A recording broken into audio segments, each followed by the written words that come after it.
Live from Madison Square Garden in New York City. And an hour late. Lon doesn't know where he is all the time. Hour and 4 minutes late. And as you can hear, the birthday girl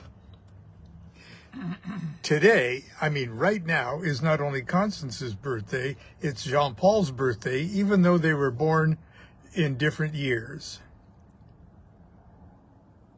On different days, even. Yeah. Well, hopefully he's born on different years. Well, Maybe twins, which is kind of what was my intention in the first place. It's all Osirian. I did plan to have a baby on my birthday. I stupidly counted the days. And I'll be talking about that a little later, too. Yeah, yesterday, I have no idea why somebody blocked or had Facebook block my message yesterday. So I'm not even sure that this is going forward. It might be the forces of darkness and the old ones or something. Whatever. I'm one of the old ones today. And speaking of old ones, he says that because now I'm 76 and he's only 75. That's right. She is now older than I am. In so many ways. And there she say good morning, happy birthday, Thank Constance. You. Thank everybody who sends, who have already sent and who are going to send birthday greetings. It's very sweet of you, especially the people who don't know me. If you knew her, you'd have second thoughts, yes, perhaps. Second thoughts, yes. And also thank you to everyone. I do not let this go by when we shop without people helping us. Money-wise, we actually would not probably be shopping or eating much. And that's not a joke. It's very true, so we're very grateful. Anyway, we watched, I'm not going to talk about politics, but we watched Democracy Now! As we always do in the morning with our tea for an hour and under the covers. And, it was cold this morning, too, because it's not as cold as the blizzard of 48 when I whooshed in, but it was 41 or something probably this morning, because by the time I got out there it was 43, which is cold enough right now. Anyway, we watched Democracy Now! And they had Ralph Nader on the last 10 minutes or whatever, and whatever, because it's his birthday too. And whatever you think about him, he did kind of make Bush got elected because of him and running as a spoiler kind of thing, but we still love him because, I do, especially Lon. I won't. There's something about when he's doing his will. I think I am judging, at least on the social conscience and political. He's doing his will, and when you're doing your will or not doing your will, no one knows the end of all your acts. So it doesn't. Even if you plan to do something, it doesn't always and do something that you think is slightly against your conscience, but you think it's the right thing to do because circumstances or whatever. You're not going to be. There's no guarantee that things are going to work out the way you planned. No one knows the end of all your acts. So it's better just to do your will and have a clear conscience. I think. Although I'm talking like someone who does that all the time. I'm giving myself advice on my birthday for the year. Well, good. Because you're wise. What is your advice? Well, no, to everybody try to do their will and not worry about the consequences so much. Oh. Although, because that's good advice. It's sometimes dangerous. And then you're not sure that it's your will, or your will is what, are you united with the universal purpose? Which is kind of like the will of God or whatever, the big one thing that everybody, joins in. But we have to work that out ourselves. But anyway, I read something, I was reading something in Magic Without Tears on that point, and I'm going to... Good to share it. It's letters from Crowley's women students to him later in his life, and he is answering their letters, and this is just part of a letter where he's talking about about something, And the verse is a quotation from the Book of the Law, chapter 1, verse 44. Sounds like it's someone thumping the Bible. For pure will, unassuaged of purpose, delivered from the lust of result, is every way perfect. Now, I personally would not make any comments on anything in the Book of the Law, but this is I'm reading Crowley, so I can let him read it and agree with him. Let him say it and I'll agree with him. This, and this is in italicized letters, from a practical point of view, and that's kind of how I think Ralph Nader, we're all trying to live on a practical point of view because we're on Earth. This, from a practical point of view, is one of the most important verses in the book. The unusual word unassuaged is very interesting. People generally suppose that will is the slave of purpose. Now, that you cannot will a thing properly unless you are aiming at it at a definite goal. But this is not the case. Thinking of a goal actually serves to distract the mind. In these few words is included the whole method without all the bombastic piety of the servile doctrine of mysticism about the surrender of the will. Now, we've heard so many. I get very sad when I hear some on the news. I don't watch a lot of that on regular news, especially though they're interviewing someone who's just been through this terrible, horrible tragedy, and lots of it, not just storms and things, but things that have been preventable by war and everything, and they'll say, it's God's will, or God willing, or whatever. Now, it's nice to put your trust in your real self, that God thing, but that's not the same thing to me as saying it's God. What kind of God, or God's sake, what kind of God would throw all this misery on you? And God does not demand for love sacrifice and pain and torture. There's that beautiful scene in Lawrence of Arabia when one of Lawrence's kind of soldiers got himself killed, and Anthony Quinn, which is his sort of Arab boss, said, "Oh, it was written." And Peter O'Toole, who is better than Lawrence of Arabia, turned around and said, "It was not written." Okay.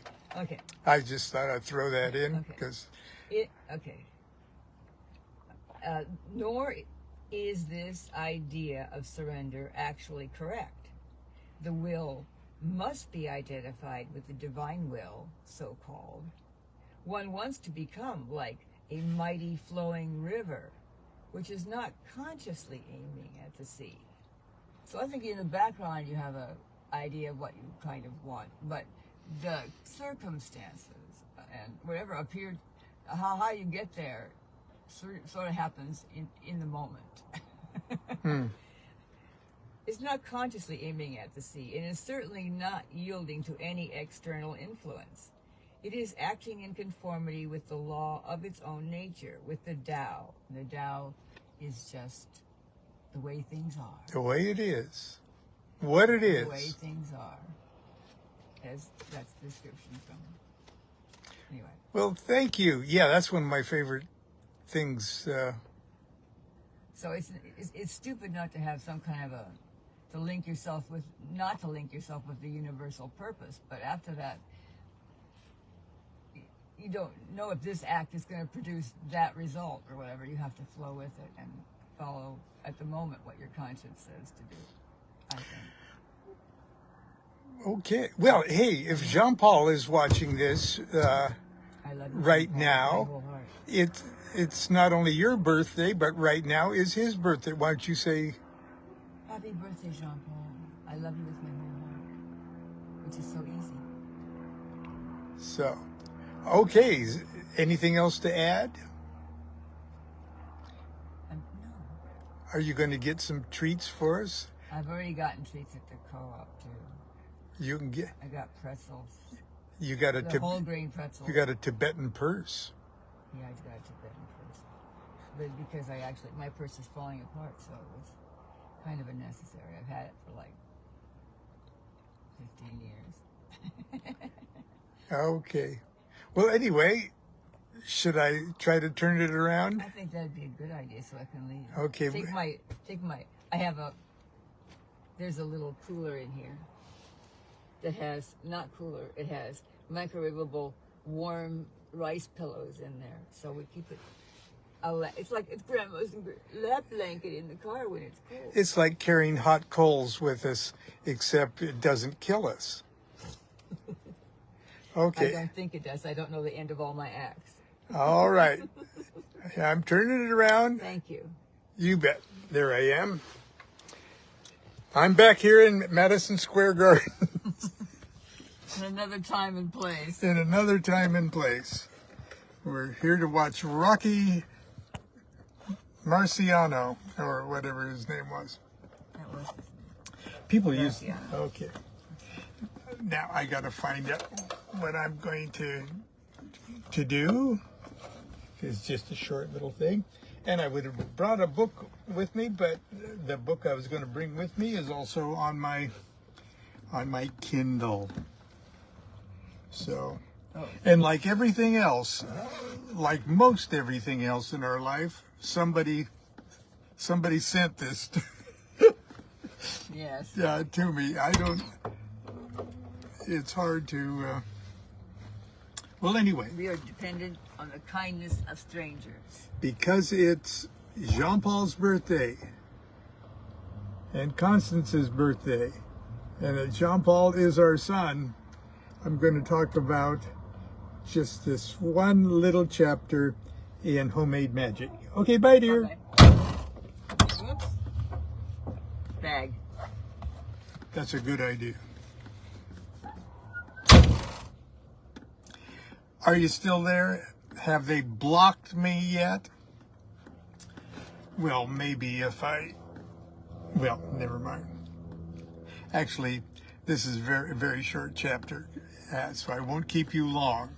We're already running late today. Raising magical children, or raising children in a magical home. Children are magical all on their own. This is raising children in a magical home.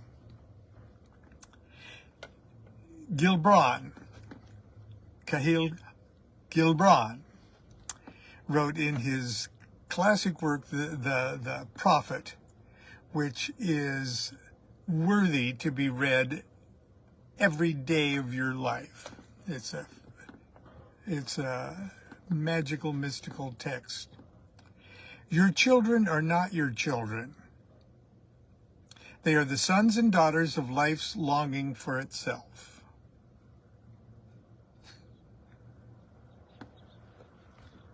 Okay, if lightning would strike me right now and that's all I ever said in life, that's darn near enough. They come through you, but not from you. And though they are with you, yet they belong not to you. That's Gilbran. Children, all children, are magical beings. When a child is present, you are in the presence of a god. That little kid is the most powerful, awesome, and terrible magician in the room. And you will surely suffer if you don't pay close attention. The child will soon enough grow into a floundering grown-up like yourself, but for a few golden years you have the opportunity to learn from a master. That doesn't mean that you must put your magic on hold in order to raise a child. On the contrary, the moment the baby is born, your life gets really magical. But as a parent magician, you must be perpetually mindful of the fact that the child is an ever-present and integral factor in the equation of your magical life. Try as you might, you cannot avoid the implication of this immutable fact of life. In the spring of 1971, Constance and I had been married for nearly 4 years. One afternoon, we both were struck with the same irrational conviction that it was time for us to have a baby. We did some quick calculating in our heads and determined that if conception happened immediately, the baby would be born on Constance's birthday, February 27th. Eschewing our usual contraceptive precautions and ignoring the afternoon sun, we joyously and with full intent proceeded to conceive a child. It was no trouble at all. About a month later, while attending church services at the Self-Realization Fellowship Temple in Fullerton, California, Constance fainted.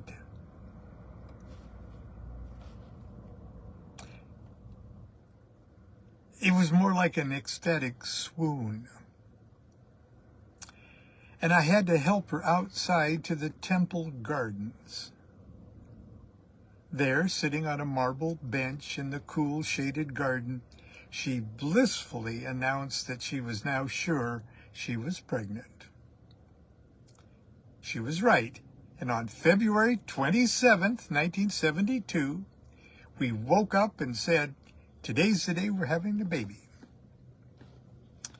We took a long walk to El Matador, our favorite Mexican restaurant, and gorged on guacamole, chips, and cheese. Then, as if we were not stuffed enough, we walked even farther away from home to Thrifty Drugstore for a double scoop ice cream cone.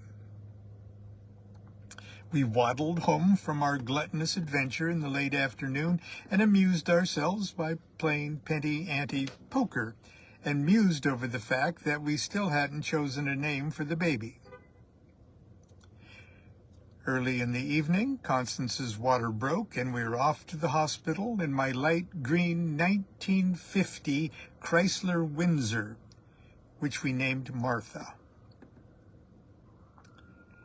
The car had a name, but we hadn't a name picked for the child yet. So Constance brought along a framed picture of our favorite guru at the time, Paramahansa Yogananda, which she set up at her bedside in the labor room. His serene image comforted us both immensely during that long night. Our beautiful baby boy was born a little over 6 hours later than we calculated 9 months earlier, and our lives instantly became even more profoundly magical.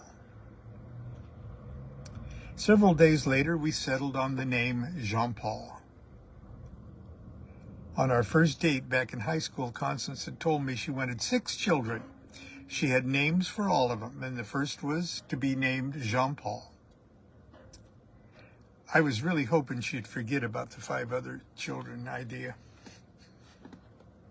And I'm so glad we did. Even though for the next 20 years we would be operating a very active magical lodge out of our house, we tried to raise our son in the most normal environment possible. It was as if the 3 of us were growing up together. We never excluded him from lodge activities, with the exception of the super secret OTO initiation ceremonies. And we took him with us everywhere. Lodge and class members became our extended family and provided him with a collection of colorful aunts and uncles whose love continues to bless our lives.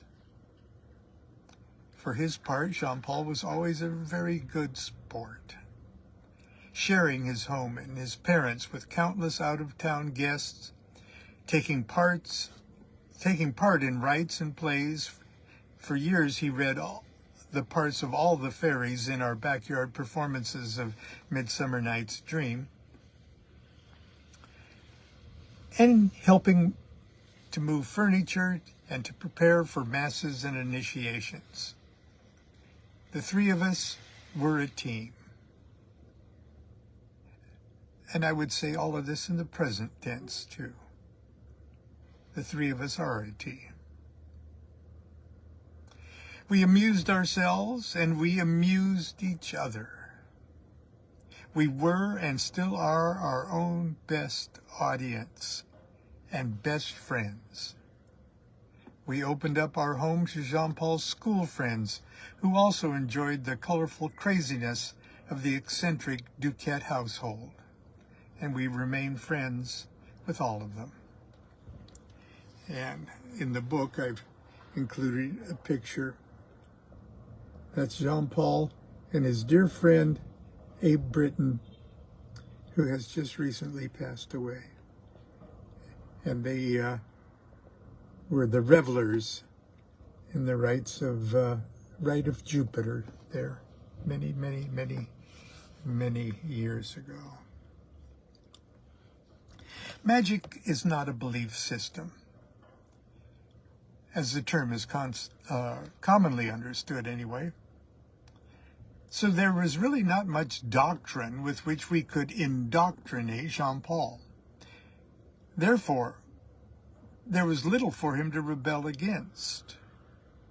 Besides instructing him to always use common sense and logic when evaluating spiritual or philosophical ideas, we encouraged him to develop his own spiritual worldview.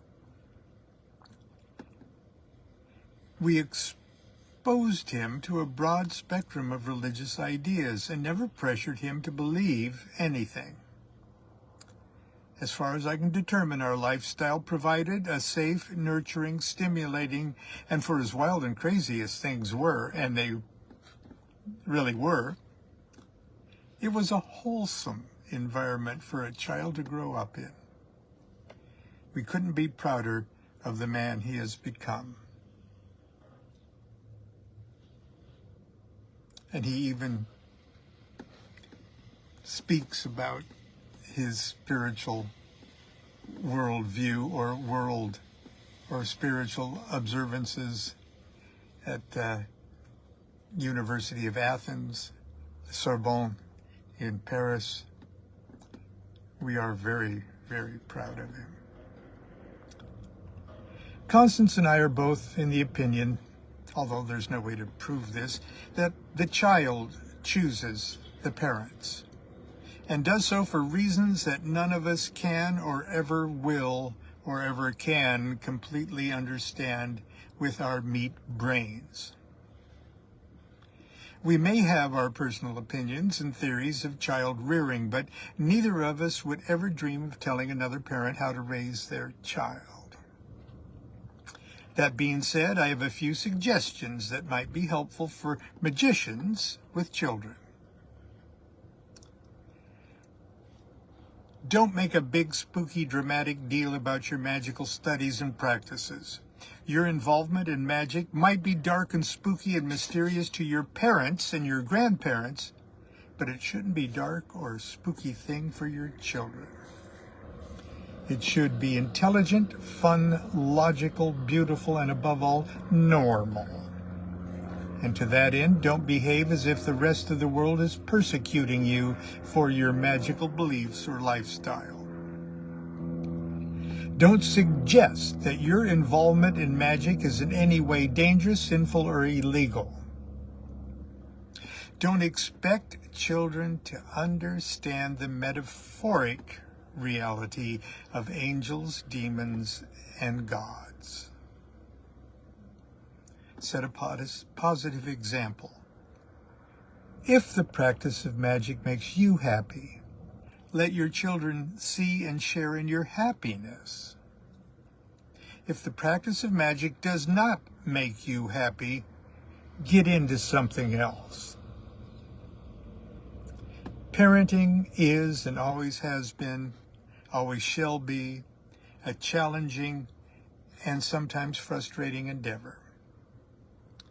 Your parents weren't perfect, and you won't be perfect either. Be prepared to forgive your parents for their imperfections. And if you're lucky, your own children will someday forgive you for yours. Your magic will not help you if you cannot free yourself of both the past and the future. And that's, I'm sure you've heard that before, but it's the perfect thing for this dual birthday. And so I've repeated that message. So until tomorrow, continue to be good to yourself and be good to each other. Do what thou wilt shall be the whole of the law. Love is the law. Love under will. Happy birthday, Jean-Paul. And happy birthday, Constance.